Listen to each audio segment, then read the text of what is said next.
gives me great joy to address the students who have been admitted to the 12th batch of prestigious postgraduate program in management at the IIM Rohtak. I am indeed grateful for the kind words that you have spoken about me. Any admission to such a premier institute is a privilege that only a select and bright few manage to achieve.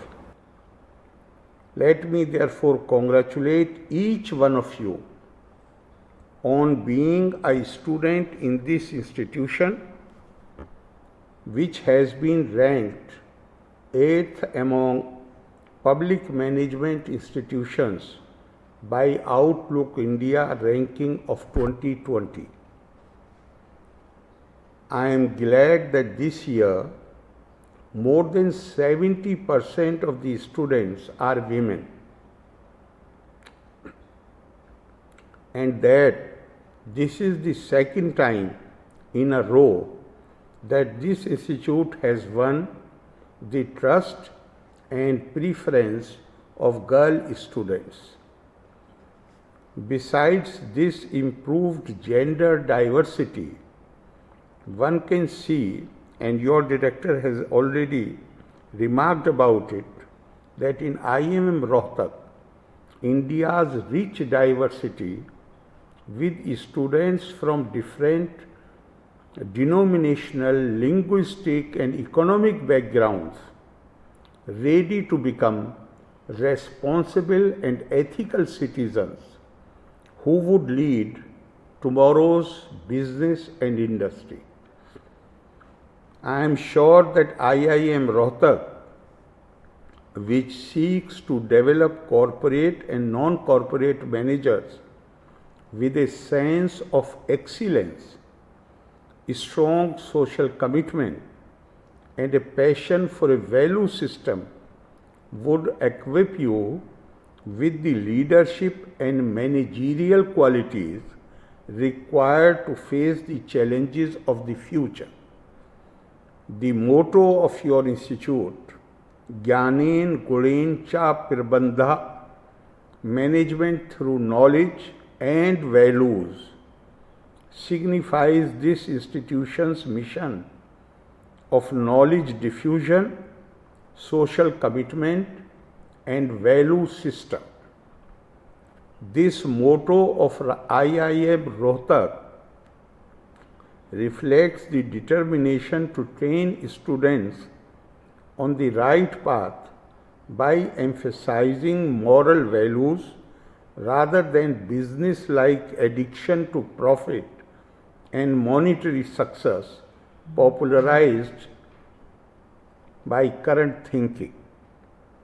In fact, the sharpest criticism leveled against global management education was for depending solely on economic and financial indicators to measure success. The emphasis on such indicators also meant an underemphasis of values and ethics, which have contributed to sometimes what we see unethical behavior in business. Therefore, the motto, management through knowledge and values, instills hopes about a generation of graduates who will rise above such criticism by adhering to ethical practices in their business careers and in management practices.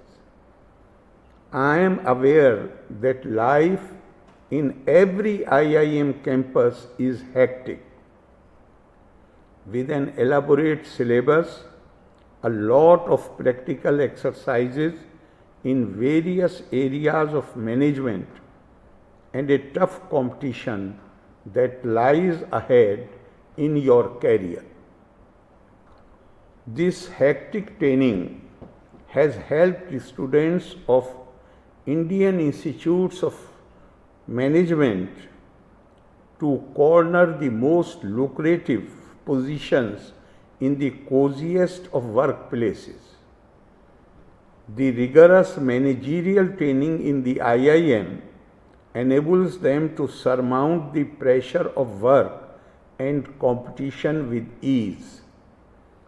Some bright graduates become entrepreneurs through start-up ventures and succeed as employers rather than paid employees. But is that enough? As postgraduates, we acquire knowledge, but how much new knowledge do we create out of our efforts and contribute to management studies? At a time when business schools experience tensions between experiential knowledge and academic knowledge, we need joint efforts to integrate the existing streams of knowledge. Such a joint creation of management knowledge by academics and practicing managers can benefit business schools, business communities, and society in general. These efforts would also be an answer to criticism about management education being irrelevant to real world practice and causing a gap between knowing and doing. Our approach to the acquisition and refinement of knowledge and its application needs to be guided by the spirit of innovation in an urge to share it with the society. Alumni of IIMs need to help the business world to concentrate more on research, development, and knowledge creation, especially in the context of industrial economy transforming itself into an innovation economy. We would fully imbibe the professional character of premier institutions like IIMs only when our vision expands to accommodate the larger society in our thoughts. Such blending of vision and applied knowledge was recently emphasized by the new educational policy, which aims at making India a global knowledge superpower by making the youth future ready while focusing on the national values and national goals. This calls to mind a comment made long ago by the director of a leading Japanese automotive firm. He said, "Our management philosophy enables us to match Western efficiency without being one bit less Japanese. It was this balancing of the rationalism of the West and spiritualism of the East that helped them to overtake the West and capture the global market. Like businesses, society also needs good managers to run its affairs with better efficiency and empathy. But in the world of business studies, ambition seems to target the corporate level and is often unwilling to consider the social sphere, let alone the rural societies. Here, it would be worthwhile to recall what the famous Chinese traveler and scholar Xuanzang wrote about Nalanda, the ancient Indian university and a global seat of wisdom which had attracted students, many students from outside India. His comment was that the king of the country remitted the revenue of 100 villages for the endowment of the institution. This shows that Indian society always encouraged institutions that generated knowledge. Every IIM and other public institution have been built on the national resources over which even the most ordinary citizen has a claim. They have renounced their claim so that we get an opportunity to gain knowledge which they have not received. Thus, the provision of management solutions to national causes, rural enterprises, and rural issues becomes our moral duty towards the larger society. Swami Vivekananda once said, "So long as millions live in hunger and ignorance, I hold every person a traitor who, having been educated at their expense, pays not the least heed to them." Every student, therefore, has to be conscious of the larger world outside the classroom and the placement brochures. It is through social interactions that we understand the problems and needs of our people so that we feel encouraged to innovate for the benefit of people generally. Indian thought was always clear about this social attitude of students. Our tradition says, "Acharyat padma datte padam shishya swa medhya sa brahmacharibhya padam padam kala kirmen cha." It means the student acquires 1/4 knowledge from the teacher, 1/4 from using one's own intelligence, 1/4 from classmates, and 1/4 is acquired in time through one's life and work. This highlights the importance of social interactions, since 3/4 of one's knowledge comes from interaction with others, either teachers or classmates or with society generally.